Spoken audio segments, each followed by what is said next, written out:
It's not the end that he wanted, but it is one that he has fought to have.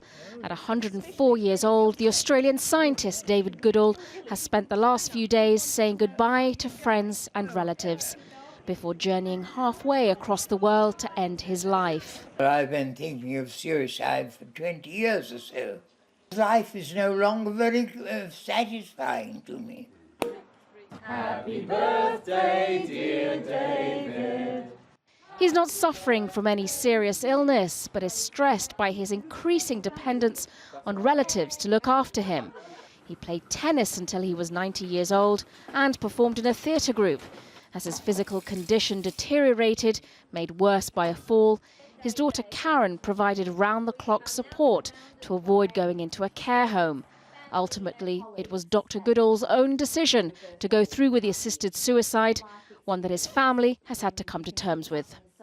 He's lived a really good 104 years, and so, you know, whatever happens, whatever choices are made, they're up to him. Assisted suicide is approved in the Australian state of Victoria, where Dr. Goodall once lived and where he previously attempted to take his own life. Because he's not terminally ill, he was denied the state's help to kill himself.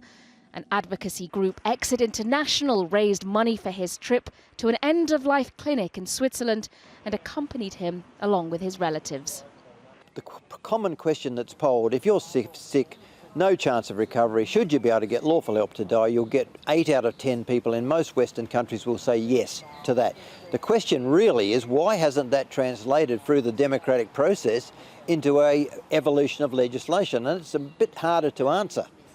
Mainly we think that it's fear on the part of many politicians that they'll be targeted because of their support for something that they would see as controversial. In this case, ultimately, it came down to one man's desire to choose what he said would be a peaceful, dignified death.